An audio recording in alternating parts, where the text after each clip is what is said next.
प्रेम प्रणाम नमस्कार। कुछ दिनों से थोड़ी सी तबीयत भी नरम थी और मूड भी नहीं था कुछ क्या बात की जाए। जो भी कहना चाहिए कहने योग्य था उसे तो कई बार कह चुका हूँ, अनेक अनेक ढंग से दोहरा चुका हूँ। संस्मरण भी दोहराए जा चुके हैं और प्रश्न उत्तर भी अनेक अनेक ढंग से करीब करीब एक जैसे प्रश्नों के भी उत्तर देना हुआ है। इसलिए बस जी ही नहीं चाहा कि कुछ चर्चा की जाए, लेकिन आज एक प्रश्न है उस पर फिर नज़र पड़ी तो याद आई हमारे एक मित्र हैं आदर्श शर्मा जी। ऋषिकेश में इनसे मुलाकात हुई थी तो कुछ गलत फहमियाँ हो जाती हैं कभी मित्रों को भी। तो कुछ गलत फहमी से ही उपजा हुआ ये प्रश्न लगता है मुझे। ओशो के बारे में उन्होंने कहा है, मेरी समझ नहीं आता अग्रज, आखिर ओशो को इस तरह शिव और पार्वती की व्याख्या और वह भी व्यंग कहने की क्या सूझी। इन्हीं बातों ने भारतीय आकाश के चरमोत्कर्ष को स्पर्श करने के बावजूद ओशो को भारतीय इतिहास में और महानुभावों के मध्य खड़ा नहीं होने दिया। काश कि ओशो ने यह वचन बचा लिए होते तो आज मैं भी एक से एक बेहतर सुंदर पोस्ट उनके लिए अपनी वाल पर डाल सकता था। किंतु अभी ऐसा कर दूं तो जो मेरे यहाँ योग गुरु वगैरह हैं वो जीना दुर्भर कर दें मेरा। नाम ले लो तो आग दहकने लगती है उनके भीतर से। आदर्श शर्मा जी, बस ऐसी ही कुछ गलत फहमियाँ हैं जो कई लोगों के मन में आते हैं ऐसे प्रश्न। क्योंकि ओशो ने पहली बात तो आपने शिव से संबंधित प्रश्न पूछा, शिव और पार्वती से। तो ओशो ने सिर्फ शिव और पार्वती के बारे में ही व्यंग नहीं किए हैं, राम के बारे में भी, कृष्ण के बारे में बुद्ध, महावीर और बहुत से लोगों जो जिन्हें हम बुद्ध पुरुष कहते हैं अतीत में हुए, बहुत उनके जो जीवन में जो किस्से कहानियाँ जुड़ गए हैं, जिन्हें हम ओशो ने कहा है कि वो पुराण है, वो सत्य, वो हकीकत नहीं है, वो तथ्य नहीं है। उनमें सत्य की कुछ झलक है या वो पुराण है, कुछ काव्यात्मक ढंग है, प्रतीकात्मक ढंग है कुछ चीज़ों को व्यक्त करने का। अब मजाक तो चलता है जीवन में और कुछ लोग मजाक के बहाने ही ओशो से जुड़े हैं। मैंने देखा है पूना में भी, बम्बई में भी कई लोग आते थे, उनकी समझ में कुछ नहीं आता था, लेकिन ओशो जब कुछ लतीफ़े सुनाते थे, जोक सुनाते थे तो वो बड़े हंस पड़ते थे, उनको मज़ा आता था। अपना अपना स्तर है समझने का। कम उम्र के लोग, पढ़े लिखे लोग, अनपढ़ लोग, बहुत ज़्यादा पढ़े लिखे लोग, तार्किक लोग, भाव प्रधान व्यक्ति जब आते थे ओशो के पास तो वो गदगद हो जाते थे। ओशो को देखकर ही उनकी आंखों से प्रेम के आंसू झरने लग जाते थे। तो ओशो ने सभी के लिए बोला है। अब उसमें से हंसा तो मोती चुगे, अपने मतलब की बात छांट लो और बाकी आपके लिए नहीं है ये समझ के उन्हें छोड़ो, दरकिनार करो। इतनी गंभीरता से मत लीजिए। और अगर वाल पर शेयरी करना चाहते हैं तो ओशो ने तो शिव पार्वती के बारे में इतने उनका महिमा मंडन किया है जिसकी हम कल्पना ही नहीं कर सकते। ऐसी सुंदर भाषा, अलौकिक भाषा में। हाँ, पहले शिव जी का वो शिव सूत्र हिंदी में 10 प्रवचन है मेरा ख्याल है, 1974 में हुए, पूना में हुए। तो शिव सूत्र पढ़िए या सुनिए हिंदी में। फिर एक अंग्रेजी में सीरीज़ है the book of the secrets, वो अंग्रेजी में 80 प्रवचन हैं। बम्बई से शुरू हुए थे वो अंग्रेजी में, वो पूना में आकर कितने बरस लग गए उसको बार बार उसको एक एक, तो जिसमें शिव जी ने पार्वती को ध्यान की 112 विधियां बताई है। इतना अद्भुत ग्रंथ है ये। उस वक्त तो मेरी अंग्रेजी इतनी अच्छी नहीं थी, लेकिन मैं समझ लेता था। ऐसी बात नहीं है, धीरे धीरे ओशो के पास उठते बैठते उनको सुनते सुनते मेरी भी अंग्रेजी दुरुस्त होने लगी। और अब तो बरसों से मैं विदेश में रह रहा हूँ, तो अंग्रेजी से ही सारा काम चलता है। खैर, ये बात नहीं है। अब क्या है कि जो प्रतीक है, कुछ बातें हैं जो प्रतीकात्मक ढंग से कही गई राम के जीवन में भी। अब ऐसे उन बातों को मैं दोहराना तो नहीं चाहता जिनकी ओशो ने जिनको व्यंग के ढंग से कहा है, और लोगों को आपत्ति भी हुई है। आपको ही नहीं, उन्हें तो कोर्ट में भी, अहमदाबाद में केस हुआ था, मैंने सुना था, उसमें ओशो जीत गया आखिर में। वो शुरू के मेरा ख्याल 67, 68 या 69 की बातें हैं। तो राम और लक्ष्मण के बारे में उन्होंने कुछ वक्तव्य दिए थे। तो सवाल ये है कि आपको जो पसंद है उसे तो शेयर कर सकते हैं आप, इन बातों को तो, व्यंग को छोड़िए, जरा शिव सूत्र पढ़िए, उसमें से जो आपको पसंद आए उसे शेयर कीजिए। पतंजलि का योग सूत्र है, उसमें 100 प्रवचन है, अल्फा एंड द ओमेगा, वो तो 100 लेक्चर हैं, समझ लिए 150 घंटा ओशो ने पतंजलि पर। और फिर कृष्ण मेरी दृष्टि में अलग एक पुस्तक है, बहुत सुंदर, जिसके प्रवचन कुल्लू मनाली में 69 में हुए थे। फिर गीता दर्शन है। और कुछ कमी है विधायकता की, आप कभी कहाँ वो मजाक वाली बातें में आप उलझ गए। मैंने आपका प्रश्न देखा तो मुझे भी हैरानी हुई थोड़ी। ऐसी बात नहीं है कि वो, फिर मैं तो ऋषिकेश में आपके सामने रहा हूँ। मुझे संयोग से 1974 के बाद ऋषिकेश में मुझे कुछ, मेरा ख्याल साल भर से ज़्यादा ही गुजारा होगा मैंने इस बार कोविड की वजह से।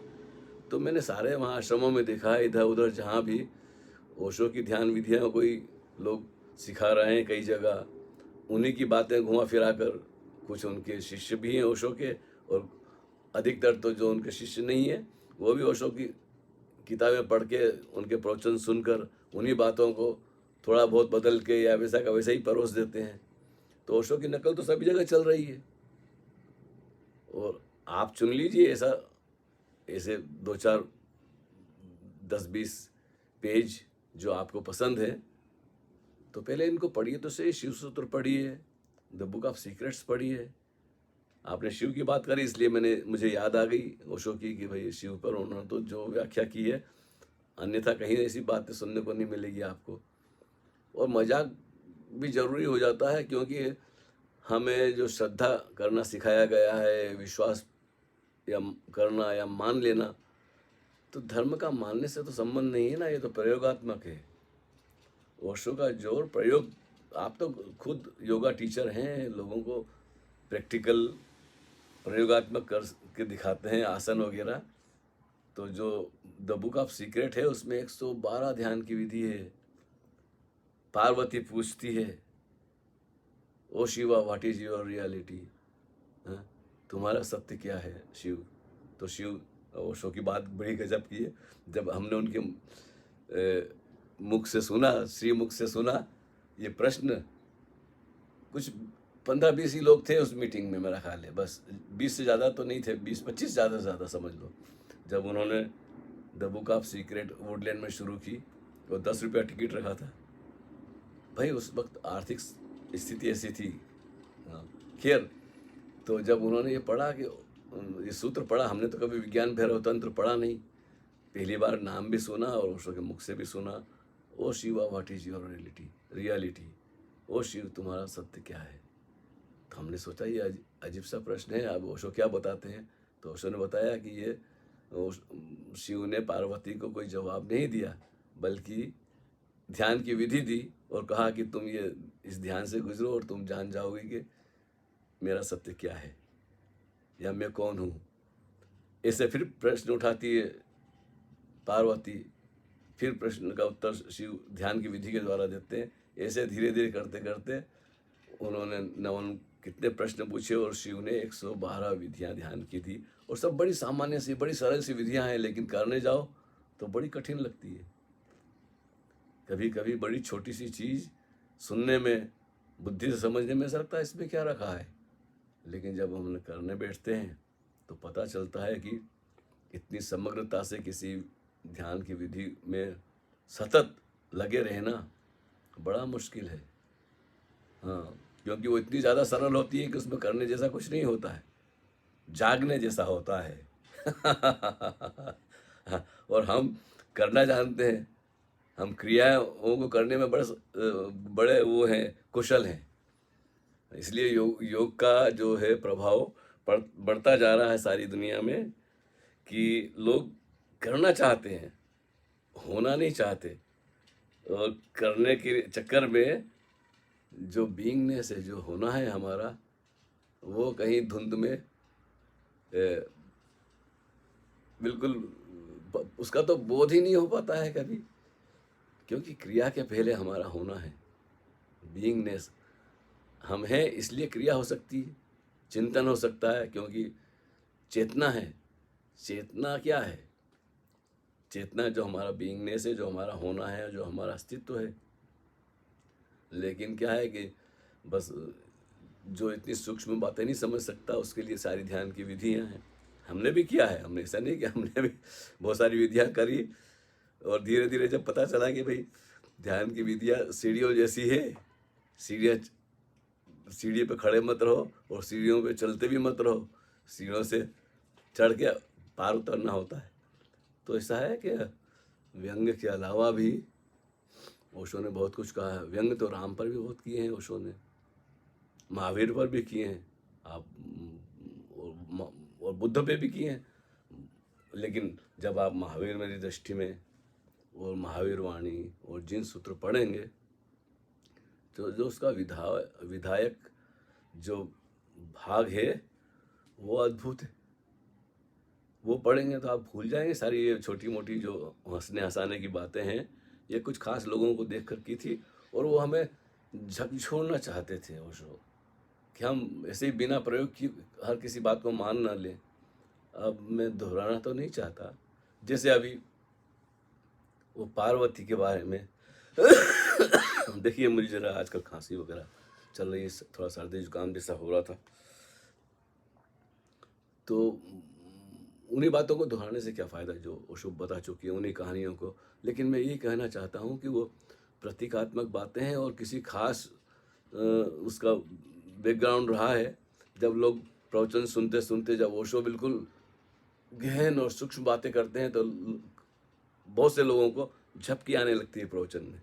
इसलिए वो मुल्ला नसरुद्दीन को या चंदू लाल को, न मालूम कितने कितने नामों को एक बहाना बन के कोई लतीफ़ा सुना देते हैं, या फिर वो ऐसी बात कह देते हैं कि हमें बेचैनी होती है कि अरे हमारे आराध्य की, हमारे पूज्य जो हैं भगवान हैं, उनकी आलोचना आप कैसे कर सकते हैं। इसीलिए तो भारत में इतना विरोध हुआ उनका, क्योंकि ओशो कोई कथावाचक नहीं है कि वो बस गुण गाते रहेंगे और आप डुगडुगी बजाते रहेंगे और लोग नाचते रहेंगे। नहीं, वो नाचना, गाना, हंसना एक हल्का सा लाइट एटमॉस्फेयर बनाने का उनका प्रयास था। लेकिन जो गहन बातें हैं उनको आप जीवन में उतारेंगे तो आपके मन में ये शिकायत का भाव नहीं रहेगा कि भाई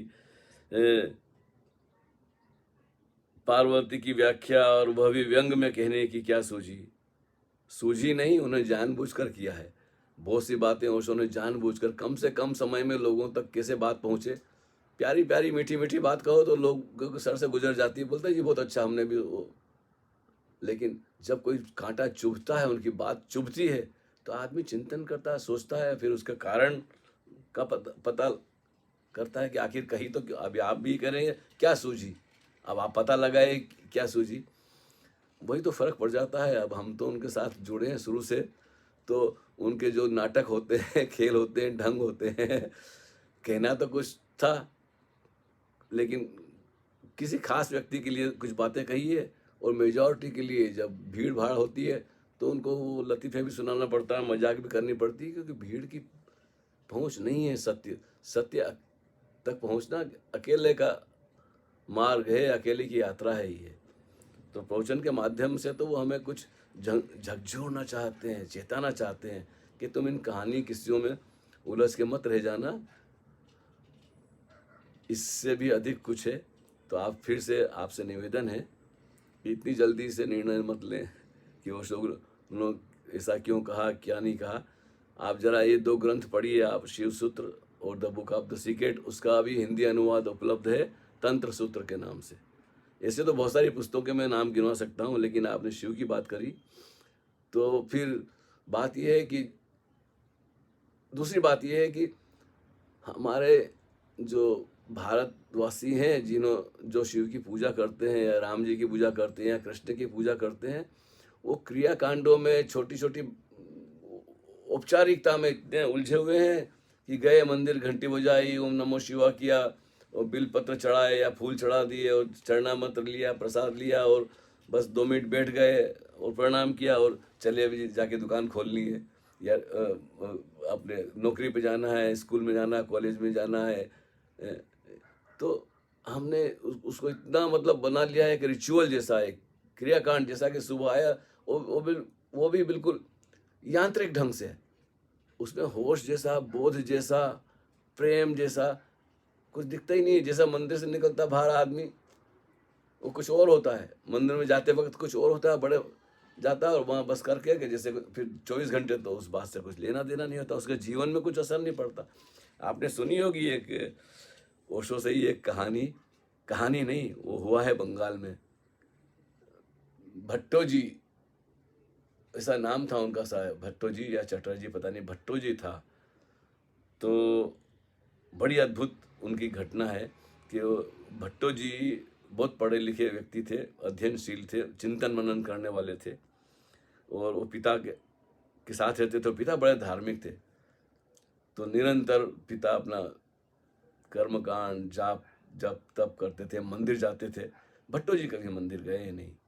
वो देखते थे अपने पिता को, रोज जाना, रोज सुबह शाम जाना, चर्चा करना और पूजा पाठ करना, लेकिन उनके जीवन में भट्टो जी को कुछ ऐसा नजर नहीं आता था जिससे कहा जाए कि धर्म की जो सुगंध होती है, आभा होती है, जो मस्ती होती है या शांति होती है, वो उनके पिता में उन्हें नजर नहीं आती थी।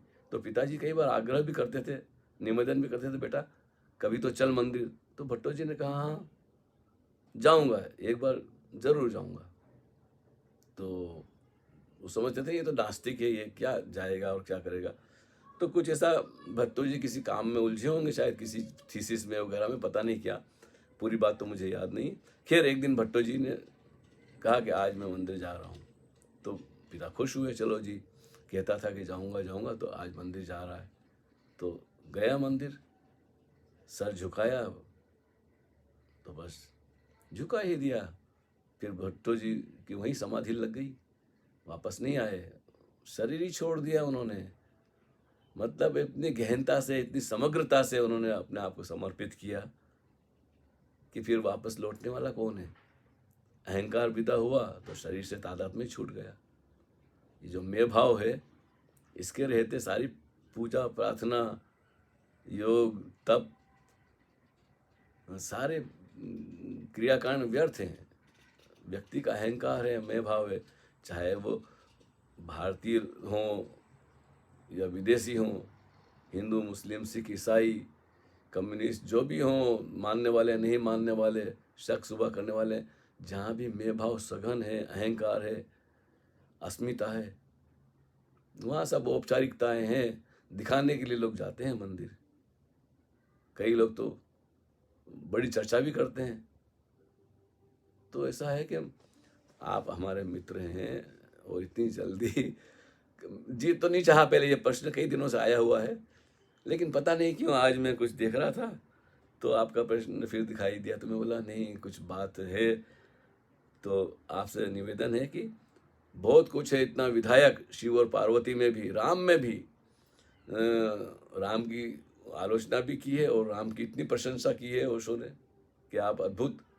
कृष्ण ने कहा है, कहीं मैं सुना था गीता में, कि मैं ऋषियों में नारद मुनि हूँ और